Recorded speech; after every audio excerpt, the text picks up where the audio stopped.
여러분 안녕하십니까? 4월 20일 뉴스플러스 시작합니다. 먼저 오늘 주목할 소식들입니다. 이건희 삼성그룹 회장의 유산에 대한 상속세 신고 납부 기한을 열흘 앞두고 삼성 일가가 다음 주 초 상속 내용과 절차를 공식 발표할 것으로 보입니다. 이건희 회장이 보유했던 삼성 주식의 배분 방안과 사재 출연 규모에도 관심이 쏠리고 있습니다.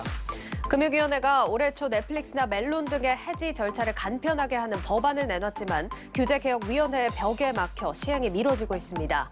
이 규제를 없애라고 만든 조직이 규제개혁의 걸림돌이 되고 있다는 비판이 나옵니다. 지수를 추종하는 패시브 상장지수 펀드보다 더 적극적으로 운용해 고수익을 추구하는 상품, 액티브 상장지수 펀드가 다음 달 시장에 선보입니다. 미국에서 선풍적인 인기를 끌었던 투자 상품인 만큼 시장의 기대감이 커지고 있습니다. 신한은행이 판매한 라임 사모펀드에 투자했다 피해를 본 고객이 손실액의 최대 80%를 배상받을 전망입니다. 이 금융감독원은 금융분쟁조정위원회를 통해 라임펀드 중 신한은행이 판매한 CI펀드에 대해 사후 정산 방식의 손해배상을 결정했다고 밝혔습니다. 오늘은 저희 한국경제TV의 단독 보도로 시작합니다. 넷플릭스나 멜론 같은 구독경제 서비스를 이용하면서 해지가 쉽지 않아 불편했던 경험 한 번씩들 있으실 겁니다. 깜깜이 유료 전환이나 환불 문제가 불거지면서 정부도 올해 초 관련 법 개정을 추진해 왔습니다. 그런데 이 법안이 규제개혁위원회에 막혀 아직까지도 답보 상태인 것으로 저희 한국경제TV 취재 결과 확인됐습니다. 규제 해제를 검토해야 하는 이른바 중요 규제로 분류된 겁니다. 장슬기 기자의 단독 보도입니다. 소비자가 정기적으로 일정 금액을 지불하면 특정 상품이나 서비스를 제공받을 수 있는 구독경제 서비스. 최근 넷플릭스나 멜론 등 디지털 구독경제 시장이 크게 성장했지만 유료 전환이나 해지, 환불 등의 과정에서 소비자 보호가 미흡하다는 지적이 제기됐습니다. 이에 금융위가 지난 1월 금융소비자 보호를 위해 해지 절차를 간편하게 하는 여신 전문 금융업법 개정안을 발표했는데 취재 결과 개정안이 규제개혁위원회에 중요 규제로 묶인 것으로 나타났습니다. 개정안은 온라인상에서 카드 결제 시 거치게 되는 결제 대행 업체, 일명 피지사를 통해서도 유료 전환과 해지 등 공정한 거래 조건을 명확하게 제시하고 이를 약관에 반영하도록 했습니다. 오프라인 가맹점의 경우 여전법 적용을 받는 카드사가 직접 가맹점과 거래해 기본적인 소비자 보호 체계가 마련돼 있는 구조지만 온라인상에서는 여전법 적용을 받지 않는 결제 대행 업체가 가맹점과 거래하는 만큼 여전법 적용 대상에 대행 업체를 추가해 소비자 피해를 줄이겠다는 겁니다. 하지만 이런 의무가 신설되자 책임 부담이 늘어나는 일부 결제 대행 업체가 과도한 규제라며 반발하고 나선 것으로 알려졌습니다. 가맹점에 위치해 있는 결제 대행 업체들이 환불 고지 등에 대한 의무까지 가져가는 건 과도한 규제가 될 수 있다는 게 중요 규제로 분류된 이유입니다. 넷플릭스 등 구독경제 사업자들도 해당 법안으로 결제 대행 업체들이 오히려 계약 해지 등 갑질을 할 수 있는 위치에 놓일 수 있다고 우려하는데 사실상 수익과 직결될 수 있는 만큼 유료 전환을 명확하게 고지하는 방안은 꺼려하는 눈치입니다. 이에 금융위는 결제 대행 업체도 온라인상에서는 카드사의 역할을 대행하고 있는 만큼 금융 소비자를 위한 공정한 역할을 맡아야 한다고 보고 중요 규제 해제를 위한 해명을 진행 중입니다. 앞서 카드포인트 통합 조회 서비스로 금융 소비자의 편익을 높였다는 평가를 받았던 금융위. 또 한 번 소비자 편의성을 높인 법안으로 연승을 노렸지만 중요 규제라는 덫에 걸려 시행까지는 시일이 걸릴 전망입니다. 한국경제TV 장슬기입니다. 신한은행이 판매한 라임 사모펀드에 투자했다 피해를 본 고객이 손실액의 최대 80%를 배상받을 전망입니다. 금융감독원은 금융분쟁조정위원회를 열어 라임펀드 중 신한은행이 판매한 CI펀드에 대해 사후 정산 방식의 손해배상을 결정했다고 밝혔습니다. 금감원은 이번에 나온 배상 기준에 따라 40에서 80%의 배상 비율로 조속히 자율 조정이 이루어지도록 할 계획입니다. 더불어민주당과 정부가 주택담보대출 비율, LTV 우대율 혜택을 받는 대상을 확대하는 방안을 검토하고 있습니다. 당정은 비공개 당정 협의를 열어 이 같은 내용의 LTV 규제 완화 방안을 논의했습니다. 현재 무주택 세대주에게는 LTV를 10%포인트 높인 우대율을 적용하고 있는데 적용 대상을 확대하는 방안이 유력하게 검토됩니다.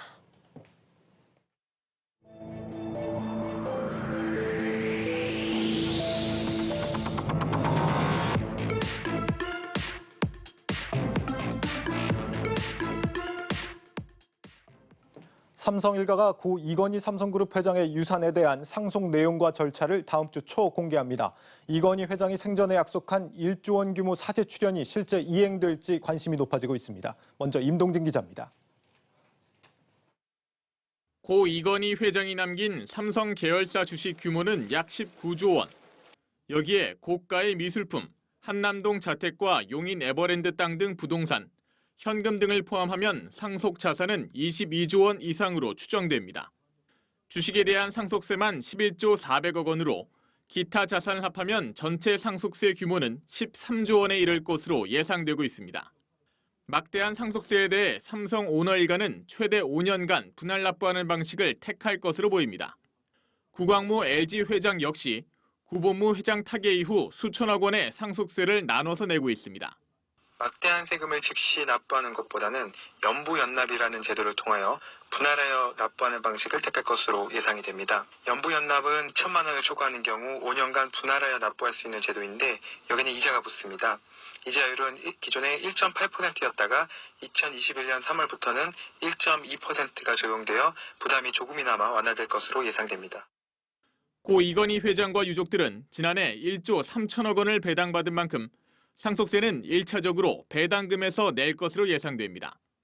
부족한 상속세 마련을 위해 이건희 회장에게 물려받은 삼성 계열사 지분을 매각할 것이라는 의견도 있지만 실현 가능성은 크지 않은 것으로 보입니다.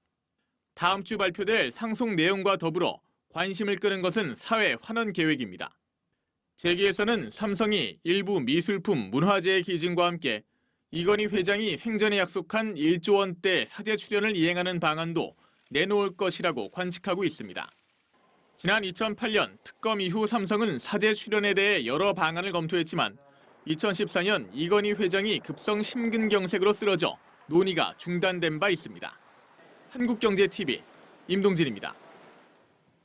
고 이건희 회장의 지분을 삼성 일가가 어떻게 배분할지에도 관심이 집중됩니다. 그룹 지배력 강화를 위해 이재용 부회장에게 더 많은 지분이 돌아갈 것이라는 관측이 우세합니다. 이어서 임원식 기자입니다. 삼성과 관련해 고 이건희 회장이 남긴 주식은 삼성전자가 4.18%, 삼성생명과 삼성물산이 각각 20.76%, 2.88%입니다. 상속법상 부인인 홍라희 여사에게 가장 많은 지분이 돌아가야 하지만 삼성의 지배구조를 감안하면 고인의 주식은 아들 이재용 부회장이 더 많이 물려받을 것으로 예상됩니다. 현재 삼성의 지배구조는 지분율 17.33%로 삼성물산의 최대 주주인 이 부회장을 시작으로 삼성생명과 삼성전자로 이어지는 순환출자 형태로 이루어져 있습니다. 이 부회장이 보유한 삼성생명, 삼성전자 지분율은 둘 다 0%대로 미미한 수준입니다. 삼성물산을 통해 그룹 전체를 지배하는 구조인 셈입니다. 그룹 지배력을 강화하기 위해 고 이건희 회장의 지분이 이 부회장에게 더 많이 돌아갈 거라 보는 이유입니다. 이번 지분 배분과 함께 일각에선 이부진 호텔신라 사장과 이서연 삼성복지재단 이사장의 계열 분리 전망도 제기되고 있습니다. 하지만 이부진 사장과 이서연 이사장이 가진 삼성 주식이 워낙 미미한 만큼 가능성이 높지 않다는 게 재계의 시각입니다. 또한 지난 2015년 삼성물산과 제일모직 합병이 소위 이재용 체제로의 전환이었던 만큼 예상 밖의 결정이 나오기는 힘들 것으로 보입니다. 일부에선 삼성이 지주회사 체제로 전환하기 위해 속력을 낼 거란 전망도 나오지만 실현 가능성이 높지는 않습니다. 삼성물산이 지주사 역할을 하려면 삼성전자 지분을 20% 이상 보유해야 하는데 삼성전자 주식 매입을 위한 비용이 수십조 원에 이를 만큼 천문학적이기 때문입니다. 또 상속세 재원 마련을 위해 삼성 일가가 그룹 지배구조상 맨 아래에 있는 삼성 SDS 지분을 팔 가능성도 크지 않을 것으로 보여집니다. 한국경제TV 임원식입니다.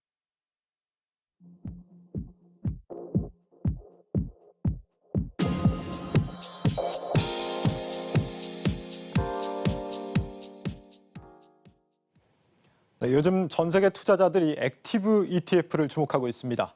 지수를 추종하는 패시브 ETF보다 더 적극적으로 펀드를 운용해 수익성을 극대화하는 상품입니다. 우리나라도 최대 8개의 액티브 ETF가 다음 달 출시를 앞두고 있습니다. 먼저 오민지 기자입니다. 미국의 아크 인베스트먼트 자산운용사가 내놓은 아크 이노베이션 ETF.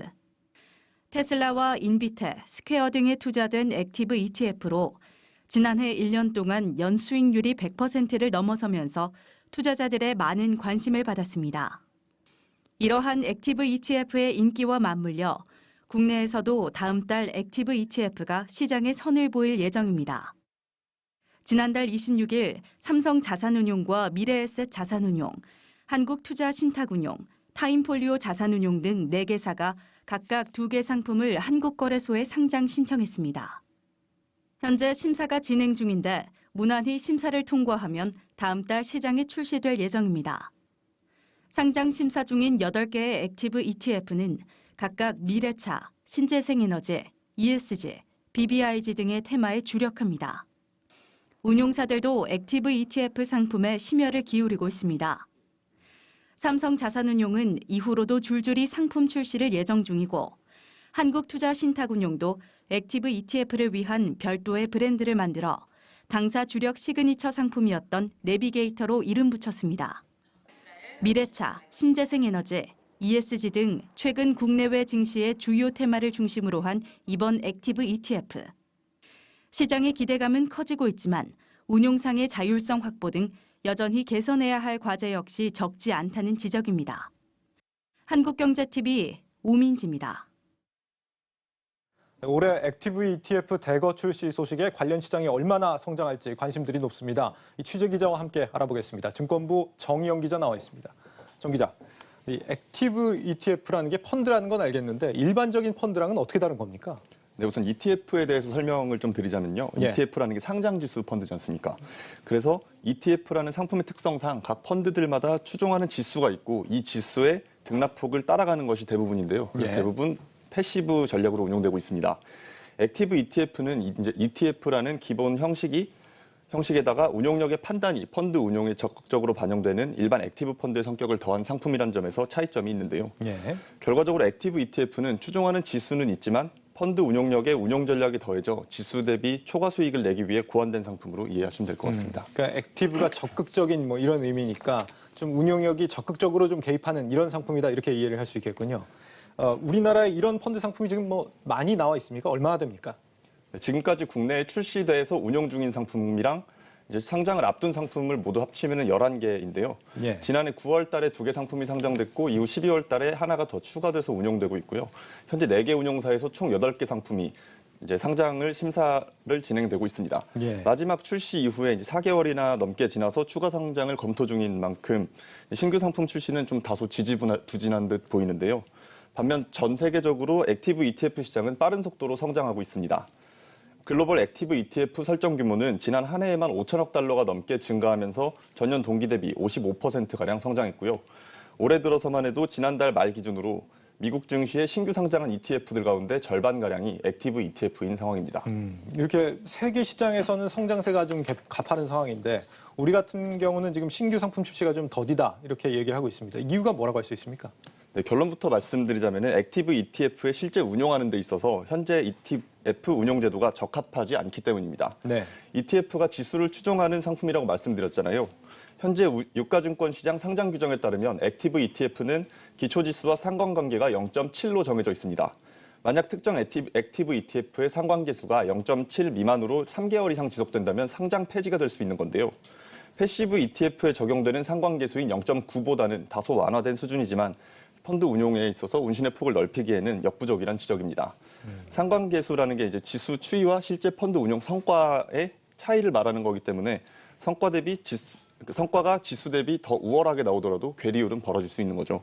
때문에 적극적인 운용을 위해서라도 운영업계에서는 상관계수 제한을 완화시켜줘야 한다는 목소리가 나오고 있습니다. 그러니까 ETF라는 게 지수를 따라가는 건데 지금은 이제 지수와 성과 간에 이 괴리가 있다고 한다면 펀드가 상패를 당할 수가 있다. 이렇게 해서 하는 수 없이 좀 더 그 상관 개수를 맞추기 위해서 노력하는 부분이 있다 이거군요. 성과가 더 나올 수 있도록 하는 노력을 기울이기보다 그러고 있다 이런 얘기군요. 해외는 상황이 안 그런 모양이죠? 예, 대표적으로 이제 아까 앞서 리포트에서 보셨듯이 아크가 상장돼 있는 미국 증시만 놓고 보더라도 별도의 상관관계는 따로 없는 걸로 나타나고 있어서요. 그래서 이제 아크도 그렇게 적극적으로 운영을 할 수 있었던 만큼 성과가 좋게 나왔다고 보시면 될 것 같습니다. 특별히 뭐 상관 개수 뭐 이런 것들을 운영하지 않는다 이런 얘기군요. 알겠습니다. 이것만 해결이 된다고 한다면 우리도 이 액티브 ETF가 더 활성화될 수 있는 겁니까? 아닙니다. 액티브 ETF 운용에 있어서 운용업계의 또 다른 어려움으로 지목되고 있는 것은 펀드 안에 담긴 편입 종목 공개 요건입니다. 패시브 ETF는 매일 자산 구성 내역을 공개하도록 되어 있는데요. 예. 액티브 ETF 역시 이와 같은 요건이 적용돼서 매일매일 자산을 공개해야 합니다. 반면 ETF가 아닌 일반 액티브 주식형 펀드의 경우 편입 자산 내역 공개가 한 달에 한 번 정도, 일 단위가 아닌 월 단위로 한 번씩만 공개할 수 있도록 되어 있는데요. 펀드 운용력들에게 있어서 운용 전략의 가장 핵심인 투자 자산 내역을 매일 공개해야 한다면 자신의 영업 비밀이 매일마다 노출된다고 보시면 되겠죠. 네. 만약에 특정 ETF가 우수한 성과를 내게 된다면 이를 똑같이 복제한 상품들이 우후죽순 쏟아지면서 이제 해당 펀드의 경쟁력을 잃게 되는 상황도 배제할 수 없는 상황이고요. 이런 이유 때문인지 최초에 공개됐던 액티브 ETF 두 개는 모두 다 인공지능이 운용에 관여하게 되는 방식으로 운영되고 있습니다. 그러니까 어떤 종목에 투자를 하는지 매일 만약에 공개를 해버린다고 하면은 뭐 다른 투자자들이 이 정보를 역이용할 수도 있겠다 싶습니다. 살 때 뭐 따라서 같이 산다든지. 그렇죠? 네, 맞습니다. 앞서 말씀드렸듯이 ETF가 아닌 이제 일반 액티브 공모 펀드의 편입 자산 내역을 월 단위로 공개하는 이유도 바로 여기에 있습니다. 예. 개별 종목들의 주가는 주로 투자자들의 수급에 따라서 결정되잖아요. 때문에 몸집이 큰 펀드들의 경우 자산 매입과 매도가 편입 종목의 주가에 결정적인 영향을 미칠 수 있는데요. 그래서 펀드 운용 현황을 한 달 정도 늦게 발표하면서 주가에 미치는 영향을 최소화하는 겁니다.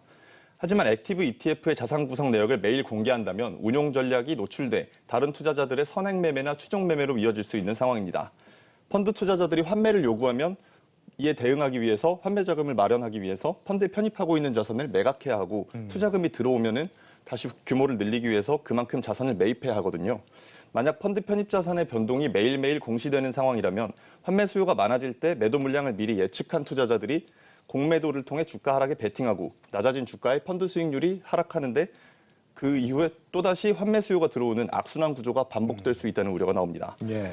또 만약 반대로 펀드 설정액이 큰 폭으로 늘어나고 있는 상황이라면 매일 공개되는 포트폴리오에 따라서 추격 매수로 이어지면서 급격히 늘어난 매수세에 편입 종목들의 주가가 오르고 그렇다 보면은 실제 가치 대비 비정상적인 가격대를 형성하게 되는 우려도 대표적인 우려 사항으로 꼽히고 있습니다. 이렇게 매일 공개가 되면은 악용될 소지가 다분하다라는 건데 액티브 ETF 활성화되려면 이런 부분들이 좀 보완이 돼야 될 것 같습니다. 지금 뭐 준비가 되고 있나요?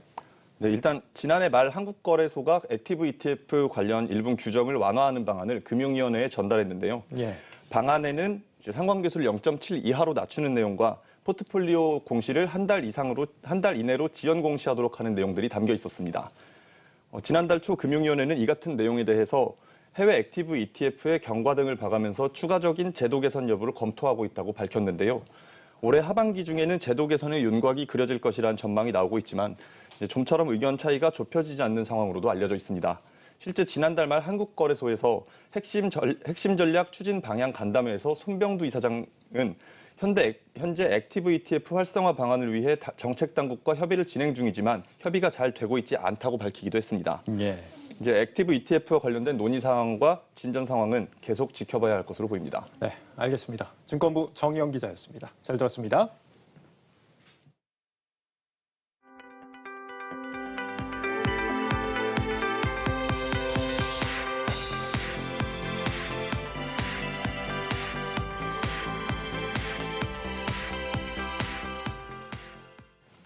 LG 에너지솔루션과 배터리 분쟁에 합의한 김준 SK이노베이션 대표가 합의 후 처음으로 미국 조지아주 배터리 공장을 방문했습니다. 김 대표는 LG와 배터리 영업비밀 분쟁을 합의한 것과 관련해 조지아주 지역사회에 감사의 뜻을 표하고 공장 건설 현황과 현지 분위기를 살핀 것으로 알려졌습니다. 김 대표는 2025년까지 2단계 공사가 완공되면 약 6천여 개의 일자리가 창출될 것으로 기대된다며 SK이노베이션은 지역 사회와 함께 성장해 나가겠다고 밝혔습니다. 택배 차량 지상 통행 금지로 불거진 이른바 갑질 아파트 사태의 책임을 물어 택배 노조가 강신호 CJ 대한통운 대표이사를 고발하겠다고 밝혔습니다. 전국 택배 노동조합은 서울 중구 CJ 대한통운 본사 앞에서 기자회견을 갖고 저탑 차량은 심각한 근골격계 질환을 유발하는 산업 안전 위험 요인이라며 사측이 해당 아파트와 저탑 차량 배달을 합의해 줌으로써 산업안전보건법을 노골적으로 위반했다고 주장했습니다. 이에 CJ 대한통운은 소속 기사들의 처우를 개선하는 과정에서 협의를 진행했을 뿐 합의는 없었다고 반박하며 갈등 상황이 발생하면서 지금은 모든 논의가 중단된 상황이라고 덧붙였습니다. 대한상공회의소가 오늘 법무법인 세종과 공동으로 제2차 대한상의 ESG 경영 포럼을 개최했습니다. 이 포럼에서는 ESG 규제와 투자를 주제로 국민연금의 ESG 평가 기준, ESG 정보 공개 의무화 등에 대한 논의가 이뤄졌습니다.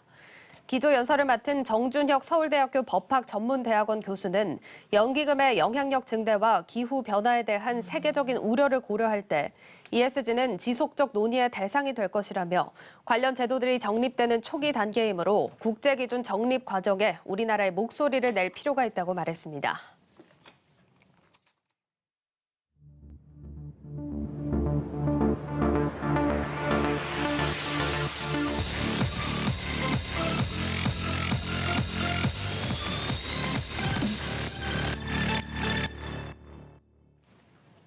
네, 박혜린 증권부 기자와 함께하는 뉴스앤마켓 시간입니다. 자, 오늘 코스피 지수 외인 기관 매물이 함께 들어오면서 3개월 만에 종가 기준 사상 최고치를 경신하면서 마무리가 됐습니다.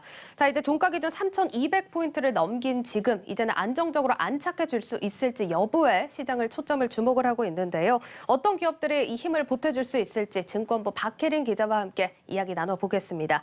자, 박 기자 어서 오세요. 안녕하세요. 네, 자 오늘 먼저 얘기를 나눠볼 기업이 예스24입니다. 오늘 예스24도 뭐 종가를 보면 8% 넘게 마무리가 되는 모습이었는데 통상 이제 저희가 예스24 하면은 서점으로 알고 그렇죠. 계신 분들이 많잖아요. 그래서 또 어떤 이슈에 연동됐는지 모르시는 분들도 많은 것 같은데 어떤 이슈에 영향을 받았습니까? 네, 오늘 예스24가 급등한 건 본업과 관련한 이슈는 아닙니다. 바로 많은 분들이 기다리고 계실 카카오뱅크 상장과 관련된 사안인데요. 네. 간단히 설명을 드리자면 예스24가 카카오뱅크 지분을 갖고 있는데 이걸 매각하려다가 하지 않겠다고 하자 주가가 급등한 겁니다. 쉽게 이제 안 팔겠다라고 하니까 네, 그렇죠. 주가가 급등한 건데 저희가 상식적으로 생각을 했을 때 매각을 하겠다라고 해야 이제 주가가 올라가는 건데 이번에는 좀 사례가 특이한 것 네, 같아요. 이번엔 상황이 조금 다릅니다. 카카오뱅크의 몸값이 치솟고 있기 때문인데요. 예를 들면 저희가 어떤 종목을 한 5만 원에 사서 10만 원 정도로 가격이 올랐을 때 네. 아, 이 정도면 팔아도 괜찮겠다라고 하고 이제 처분을 하려고 했는데 주변 분들이 보기엔 이게 15만 원, 20만 원까지 갈 것 같으니까 말리는 거죠. 네네. 그래서 팔지 말라는 주변 분들의 말을 듣고 그냥 보유하는 경우가 있잖아요. 그렇죠. 네, 이게 예스24의 상황입니다. 예스24가 카카오뱅크의 지분을 매각한다는 소식이 시장에 전해졌던 게 지난 16일이었는데 이날 하루 만에 보시다시피 16%가 하락을 했거든요. 네. 그만큼 시장에선 적절한 판단이 아니라고 생각을 했던 겁니다. 이걸 철회하자 오늘 주가가 크게 상승을 한 것도 이 이유 때문입니다. 뭐 보시다시피 16%나 빠졌다면 정말로 뭐 소위 헐값에 매각을 하려고 했던 것 같은데 이게 시장에서 보기에는 어느 수준이길래 주가가 이렇게까지 빠진 겁니까? 네, 사실 헐값이다 아니다를 논하는 건 사실 어렵죠. 네. 사실 누구도 어느 정도가 적정하다라고 쉽게 얘기할 수는 없는 상황입니다. 하지만 지금과 같은 상황에선 가치가 급변동하고 있으니까 더더욱 그렇겠죠. 원래 예스24가 올해 1월에 지분 일부를 매각하려고 했을 때 카카오뱅크의 기업 가치를 한 11조 2천억 원 가량으로 산정을 하고 500억 원 가량에 내놓았었습니다. 네. 이때 당시의 시장에선 너무 비싸게 가격이 책정됐다라는 공감대가 형성이 됐고 거래가 이루어지지 않았었습니다. 이번에는 거래 규모가 사실 1,000억 원 이상 될 것으로 전망되던 상황이었고요. 업계 얘기를 들어보면 1월과 비교해서 가격을 2배나 올려도 살 의향이 있단 말들이 나오는 상황에 예스24가 아예 매각을 철회한 거다라고 했었습니다. 정말 어떻게 보면 투자자들이 예스24 할 때 제발 팔지 말아라 이렇게 네. 바짓가랑이를 붙잡은 것 네, 같은데 맞습니다. 오늘 이렇게 철회 소식이 나오고 주가가 또 급등한 걸 보니까 시장에서도 그렇고 투자자들도 그렇고 카카오뱅크가 계속 계속해서 가치가 올라갈 걸로 보나 보네요. 네, 맞습니다. 현재 증권 플러스 비상장에서 보면 장외 주가가 94,500원까지 올랐고 시가총액으로 보면 38조 5천억 원을 넘긴 상황입니다. 네. 장외 시총이 사실 곧 기업 가치라고 하기엔 무리가 있지만 일단 단순하게 계산해봐도 몸값이 굉장히 치솟은 상황입니다. 뭐 말씀해 주셨듯이 장외 주가이기 때문에 정확히 우리가 판단을 해보기는 힘들겠지만 그래도 시총 38조 원으로 계산을 해보자면 뭐 코스피 종목 중에서도 상위권 아닙니까? 맞습니다. 10위권 안팎입니다. 국내 은행 지주 1위인 KB금융과 2위인 신한지주의 시가총액도 가뿐히 넘어서게 되는 거고요. 네. 이건 장외 시장이니 다소 괴리가 있다라고 하더라도 카카오뱅크가 목표치로 세운 기업 가치가 20조 원 이상입니다. 만약 20조 원의 기업 가치로 상장을 한다고 가정을 하면 현재 기준으로 KB금융의 시총은 뛰어넘게 되는 상황인 거죠. 또 국내 금융지주사 주당 순자산 비율이 평균 0.3에서 0.4배 정도로 형성이 돼 있는데 네. 카카오뱅크는 10배 육박하기 때문에 이 부분에서도 벌써부터 고평가 논란이 제기되고 있는 상황입니다. 지금 뭐 20조 원으로 산정을 해봐도 그렇고 10배 PBR을 받는다라고 가정을 해봐도 고평가 논란이 나올 만한데요. 네, 그렇지만 일각에서 카카오뱅크는 뭐 기존 금융지주사와 달리 봐야 한다는 시각도 제기가 됩니다. 뭐 그럴 수 있을 것 같기도 한데 저희가 또 이렇게 뉴스플러스에서도 많이 다뤄본 사안인데 기존에 이제 전통 금융사들이 핀테크 기업과 손을 잡는다든지 아니면 뭐 자체 IT 기술을 개발해서 지금의 환경과는 좀 다른 시도들을 많이 하고 있는 것 같거든요. 네, 시장에선 핀테크와 테크핀 이걸 조금 다르게 봅니다. 네. 테크핀은 제가 만든 말은 아니고 네. 알리바바의 창업자 마윈이 만든 용어인데요. 핀테크가 전통 금융업의 IT를 접목한다라는 뜻이면 테크핀은 IT 사업으로 시작한 기업이 하는 금융 서비스라는 뜻입니다. 즉 카카오뱅크는 핀테크 기업이 아니라 테크핀 기업이라는 겁니다. 네. 즉 둘을 같은 선상에 올려놓고 비교하면 안 된다는 시각이 나오고 있는 거고요. 가령 중국 엔트파이낸셜이라는 기업을 예로 한번 들어보면 예. 알리바바의 금융 자회사인데요. 이 회사의 기업 가치는 세계 최대 은행인 중국 공상은행의 시총 250조 원을 뛰어넘는 것으로 추정되는 상황입니다. 뭐 이제 엔트그룹 사례가 얘기가 나오니까 또 이해가 되는 게 요즘 이제 중국에서는 결제를 할 때 우리처럼 뭐 카드나 은행 계좌를 쓰는 게 네. 아니라 뭐 이렇게 알리페이를 이용해서 결제 계좌를 또 바로 연동해서 쓰기도 하더라고요. 네, 굳이 또 핀테크, 테크핀 이렇게 나누지 않고 보더라도 네. 카카오뱅크가 기존 금융사들과 색이 다른 회사라는 건 사실 모두 공감하는 부분일 겁니다. 네네. 또 실적을 보면 출범 3년 만에 지난해 흑자 전환에 성공을 했고요. 현재 뱅킹 앱 중 월간 순 이용자 기준 1위를 기록하는 등 많은 분들에게 꾸준히 사랑을 받고 있습니다. 그런데요, 뭐 테크핀 용어를 또 잘 기억을 해놔야겠습니다. 자, 그럼 이제 중요한 게 상장 이후의 행보일 텐데 잘 해내야 될 텐데요. 네, 카카오뱅크는 중저신용자 전용 대출이나 카뱅표 주택담보대출 상품도 내놓을 예정이라고 하고요. 네. 일단 카카오라는 강력한 플랫폼이 있잖아요. 향후 어떤 혁신적이고 친숙한 상품들을 내놓을지 시장에서도 크게 관심을 갖고 지켜보는 상황입니다. 네. 오는 7월에 상장할 것으로 예상이 되는데 관련 소식 계속해서 전해드리도록 하겠습니다. 뭐 사실 워낙 관심이 큰 사안인 만큼 지금 저도 어떻게 성장할지 굉장히 궁금해요. 네. 그렇다면 카카오뱅크의 지분을 갖고 있는 다른 회사는 또 어디 있는지 궁금하시지 않으십니까? 이제 또 다른 노다지를 네. 찾아보자 이런 건데 네, 저도 맞습니다. 궁금해요. 어디가 있습니까? 네, 지분 구조를 한번 보여드리겠습니다. 보시다시피 카카오뱅크의 최대 주주는 역시 카카오입니다. 네. 또 한국금융지주와 KB국민은행, 또 넷마블도 카카오뱅크의 주주들입니다. 뭐 한국금융지주는 제가 이제 보유 비율을 좀 알고 있었는데 네. 국민은행이 생각보다 큰 비율을 가지고 있네요. 네, 맞습니다. 2017년에 사실 카카오뱅크가 출범을 준비할 때 KB국민은행 직원들이 파견을 왔는데 모두 네네. 복귀하지 않고 카카오뱅크에 남겠다고 선언의 이슈가 되기도 맞아요, 했었습니다. 네, KB국민은행은 증시에 상장돼 있지 않죠. KB금융지주의 100% 자회사이기 때문에 KB금융지주를 다뤄보도록 하겠습니다. 네. 앞서 예스24를 다뤄보듯이 카카오뱅크 상장에 대한 기대감이 일고 있는 상황이고요. 보시다시피 이렇게 많은 자회사들을 갖고 있습니다. 뭐 이제 은행도 있고 증권, 손해보험, 카드 이렇게 또 많은 자회사들이 나와 있는데 오늘도 이제 주가를 보면 실적 기대 때문에 증권이나 보험주도 같이 많이 올랐어요. 네, 맞습니다. 실적에 대한 기대감으로 전반적으로 좋은 흐름을 보였습니다. 증권주는 사실 너무 잘 아시다시피 그쵸. 지난해부터 주식 투자 열풍이 불면서 실적이 좋을 수밖에 없죠.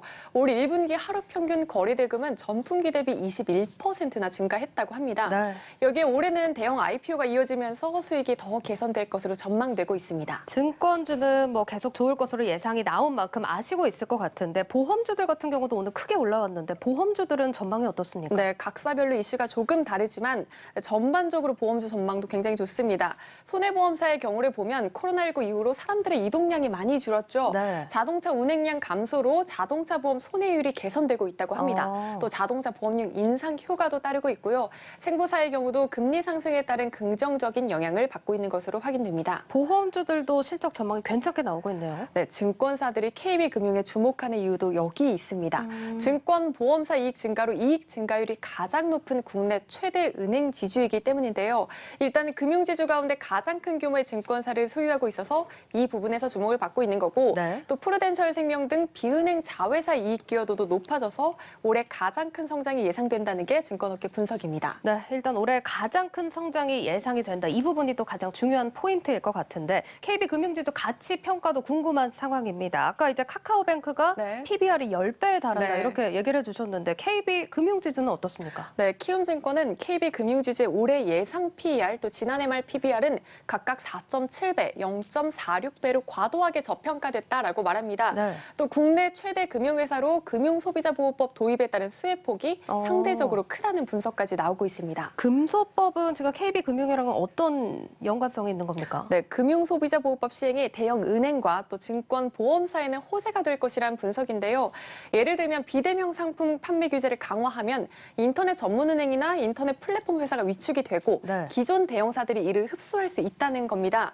그런 면에서 즉 자본력과 시장 지배력에서 경쟁 우위를 갖고 있는 KB금융이 수혜를 받을 것이란 분석입니다. 지금 뭐 법적으로도 그렇고 지금 뭐 실적으로도 그렇고 전망도 굉장히 좋게 나오고 있습니다. 목표 주가도 어떻게 상향 조정이 됐나요? 네, 맞습니다. 키움증권은 7만 5천 원을 제시를 하고 있고요. 평균적으로는 6만 4천 원 정도를 목표가로 제시를 하고 있습니다. 네. 오늘 종가와 비교해보면 평균적으로 약 20%가량 상승 여력이 남았다고 보고 있는 겁니다. 네, 뭐 지금 나오고 있지만 오늘 종가가 5만 3천 원 선에 형성이 됐습니다. 이 부분 참고하시면 좋을 것 같고요. 또 이제 매각 철회를 예고하면서 급등한 예스24의 주가도 쭉 지켜보시면 좋을 것 같습니다. 자, 오늘 여기까지 들어보도록 하겠습니다. 증권부 박혜린 기자와 함께했습니다. 고맙습니다. 고맙습니다.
고속도로 주행보조, 후측방 충돌 방지 보조 등 동급 최고 수준의 첨단 운전자 보조 시스템을 적용하여 안전성을 확보하였고 10.25인치 슈퍼비전 클러스터, 유보 내비게이션 등 다양한 편의신 사용 적용을 통해 상품 경쟁력을 높였습니다.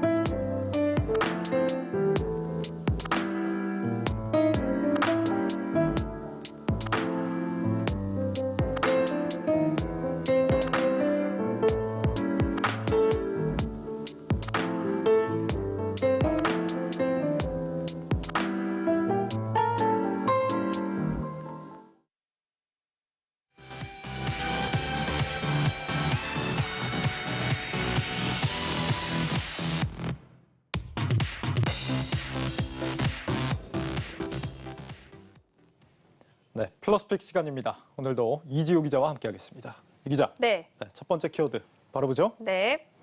남양유업이라고 돼 있는데 오타 아닙니까? 저는 오타를 내지 않습니다. 그렇습니까? 네. 기사 이게- 보면 오타 많이 내던데요. 아, 네, 죄송합니다. 남양유업이라는 네. 사이트가 있는데요. 제가 좀 소개를 해드리겠습니다. 네. 그림을 좀 준비를 했습니다.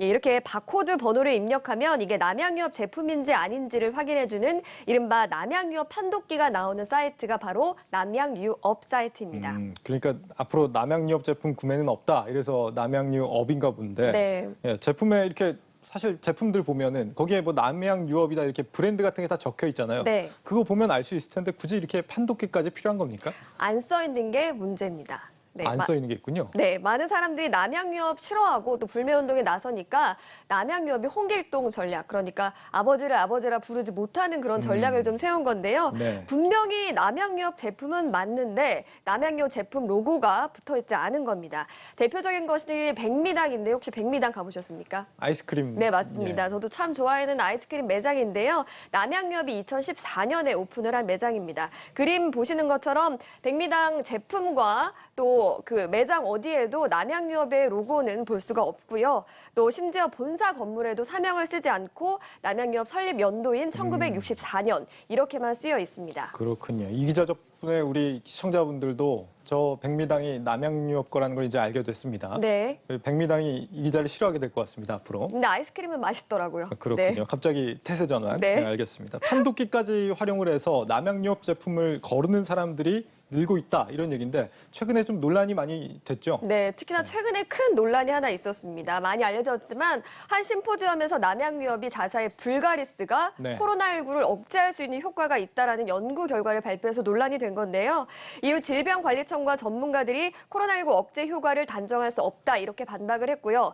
논란이 확산되자 식약처는 남양유업을 식품표시광고법 위반 혐의로 고발 조치하기 이르렀습니다. 네. 또 세종시는 관련 제품을 생산하는 세종 공장에 대해서 2개월 동안 영업정지 처분을 하는 사전 통지를 보내기도 했습니다. 그동안 남양유업을 둘러싸고 문제가 됐던 게 한두 번이 아니었던 것 같아요. 그 전에도 논란이 많이 있지 않았습니까? 네, 제가 이번에 알아보니까 정말 많았습니다. 일단 네. 2013년에는 본사 직원이 대리점주에게 폭언을 하고 또 판매 물량을 강제로 넘기는 밀어내기 수법을 써가지고 논란이 되기도 했고요. 네. 또 여직원이 결혼하면 계약직으로 전환을 시키고 또 임신하면 퇴사를 압박하는 그런 사실까지 알려져서 좀 논란이 됐습니다. 또 얼마 전에는 남양유업 창업주의 외손 여인 황하나 씨가 마약 투약 혐의로 구속이 되기도 했어요. 또 아직 수사 중이지만 경쟁사 유제품이 성분이 좋지 않다면서 비방했다는 의혹도 일고 있습니다. 이렇게 소비자 불매까지 이어질 정도라면 지금 상황에서는 사실 통렬한 이 반성과 개선이 있어야 되는 시점이 아닌가 싶은데 네. 왜 이렇게 잊을만 하면 문제가 한 번씩 터지는 겁니까? 네, 업계에서는 이번 사태의 근본적인 원인을 오너 일가의 폐쇄적인 경영 문화를 꼽고 있습니다. 네. 2018년 1월에 남양유업에서 처음으로 첫 외부 인사로 이정임 신임 대표를 좀 선임을 했는데요.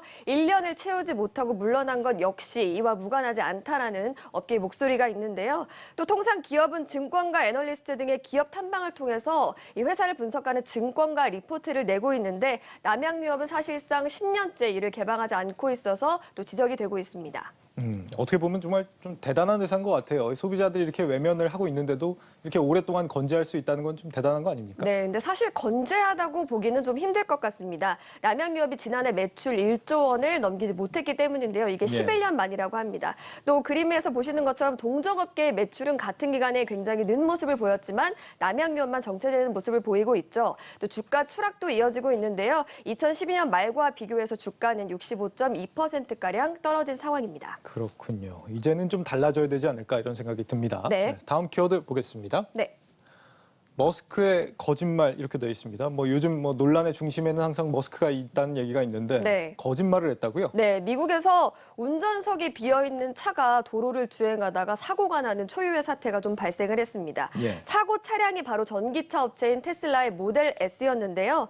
머스크가 사고 원인에 대해서 변명한 것이 거짓말이 아니냐는 지적이 나오고 있어서 키워드를 이렇게 잡았습니다. 이게 모델 S고요. 이게 사고된 그 그림이죠. 완전히 네. 파손이 됐군요. 네. 사고 원인에 대해서 머스크가 뭐라고 얘기를 했습니까? 네, 일단 저렇게 보시는 것처럼 사고가 컸습니다. 거기 타고 있던 차량 남성, 50대 남성 2명이 숨지는 사고가 좀 발생을 했는데요. 예. 트위터 트위터에 해명을 남겼습니다. 트위터 사진을 준비를 했는데 머스크는 어제까지 복구된 데이터 기록을 보면 오토파일럿 기능은 작동되지 않은 상태였다. 이렇게 얘기를 하고 있죠.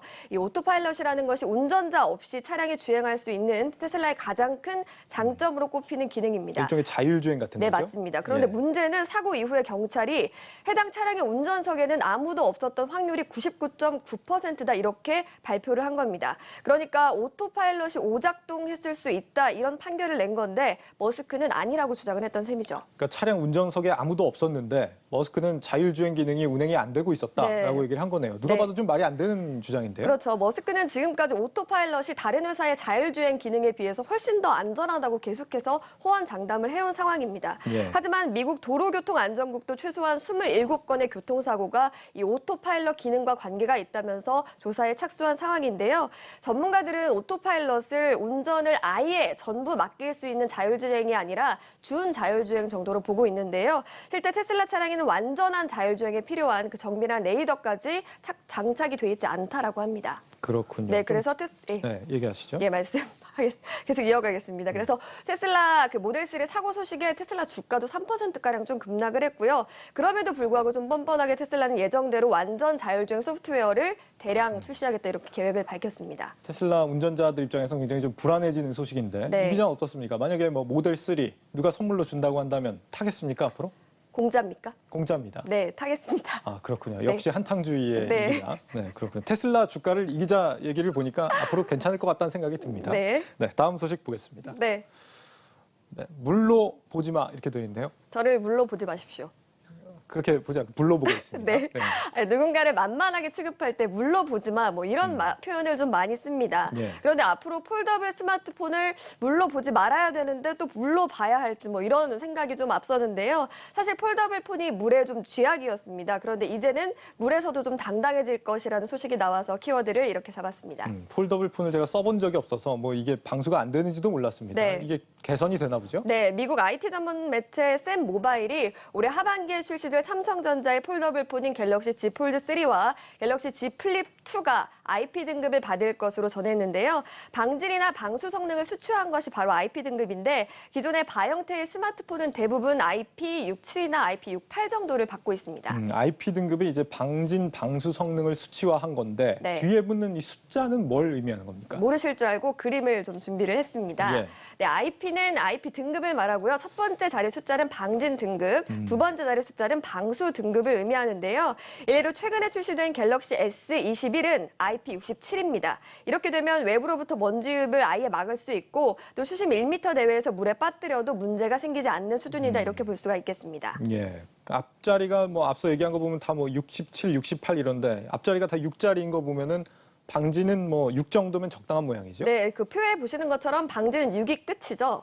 네, 그 대신 방수는 8이 최고입니다. 그래서 8 정도면 물속에서도 사용 가능할 수 있는 그런 성능이라고 볼 수가 있겠습니다. 요즘 뭐 네. 스마트폰들 대부분 이제 방수가 잘 되고 있는 상황인 걸로 알고 있었는데 네. 폴더블 폰은 그동안 왜 안 됐던 겁니까? 제가 재밌는 사진을 좀 준비를 했는데요. 예. 초창기 갤럭시 폴드가 나왔을 때 힌지 부분, 그 접히는 부분이 약하다는 이유로 소세지를 넣으면서 좀 조롱을 했던 월스트리트 저널의 기사입니다. 저거 예. 기억하시죠? 예. 네, 폴더블 폰은 이렇게 보시는 것처럼 펼치고 접는 구조이기 때문에 저기 보이는 접히는 경계를 힌지라고 부릅니다. 쉽게 말하면 두 대의 스마트폰을 이 힌지로 하나의 디스플레이로 연결을 하는 건데요. 디스플레이와 힌지 간의 틈을 이렇게 메우기가 좀 쉽지 않기 때문에 물등에 좀 취약할 것이다 이렇게 볼 수 있겠습니다. 그러면 지금까지 나왔던 뭐 다른 모든 회사들의 이 폴더블 폰도 다 마찬가지로 거의 다 방수가 안 됐었겠네요. 네, 맞습니다. 사실 갤럭시 Z 폴드 2까지는 먼지 유입을 막기 위한 스위핑 기술이 도입이 됐습니다만 방수 기능이 도입된 것은 폴더블 스마트폰 가운데 전 세계를 통틀어서 처음이라고 볼 수가 있습니다. 그렇군요. 현재는 어떤 등급을 획득할지는 아직 알려져 있지 않지만 갤럭시 S21보다 조금 못 미치는 수준이라고 하니까 뭐 강력하게 쏟아지는 물까지는 아니어도 어느 정도의 물로부터 보호가 될 수 있다 이렇게 전망이 나오고 있습니다. 삼성의 기술력이 확실히 좀 뛰어나다 이런 생각이 드는데 네. 이런 폴더블 폰은 언제쯤 우리가 찾아볼 수 있습니까? 사시려고 물어보시는 겁니까? 예, 있으면 뭐 한번 써보기도 좋을 것 같은데요. 네, Z 폴드 3와 Z 플립 2는 전작과 비슷한 수준인데요. 8, 9월 하반기쯤에 출시될 예정인데 기존보다 좀 얇고 가볍게 출시될 전망입니다. 알겠습니다. 플러스픽 이지호 기자와 함께했습니다. 잘 들었습니다. 고맙습니다.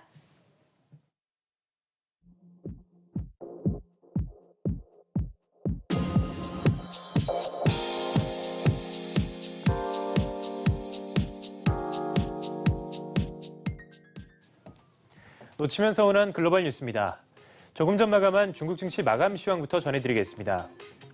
오늘 중국 증시는 미중 갈등 우려와 전날 급등에 대한 차익 실현 물량이 출회되면서 일제히 하락했습니다.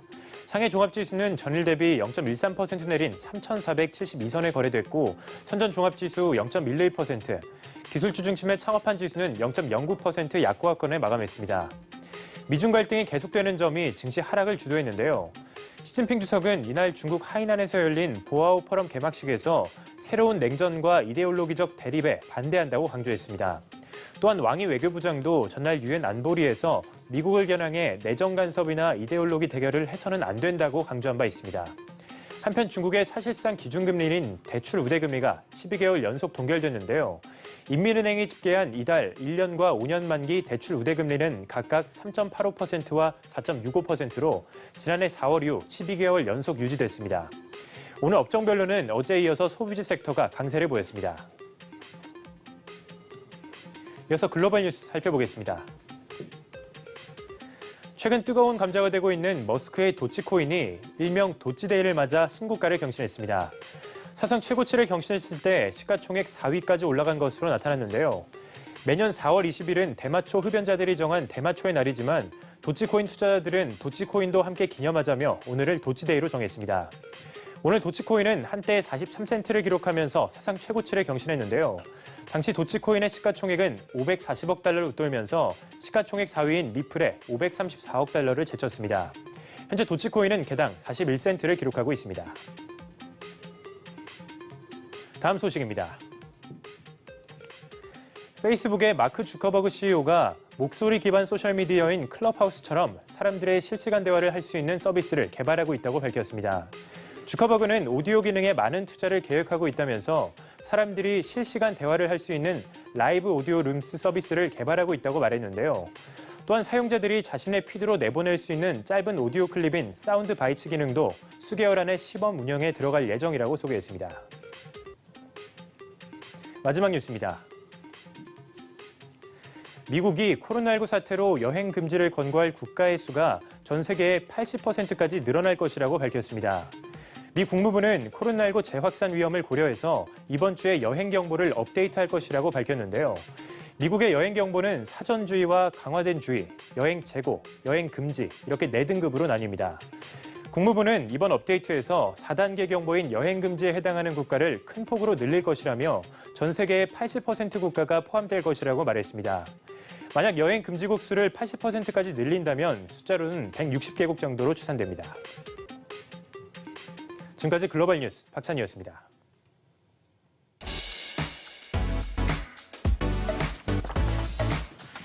다가오는 주요 일정 전해드립니다. 먼저 내일 홍남기 부총리 주재의 부동산 시장 점검 관계 장관 회의가 열립니다.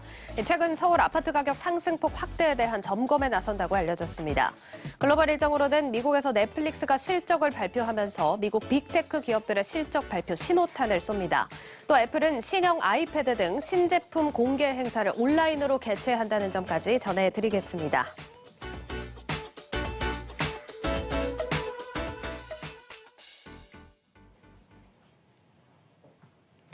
정부 여당이 종부세와 대출 규제를 완화할 조짐입니다.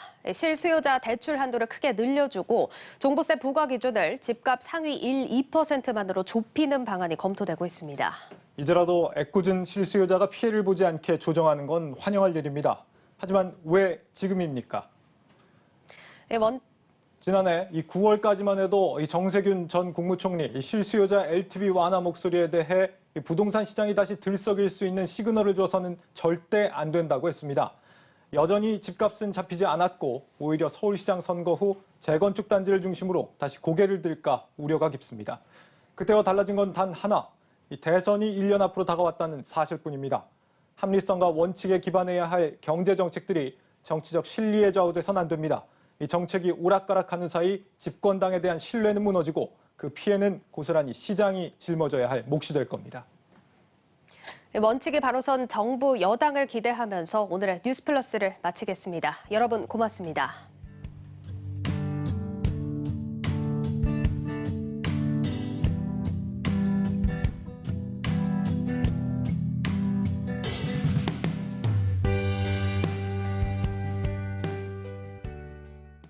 Someone said I'm bored, you're old, acting you're nerd.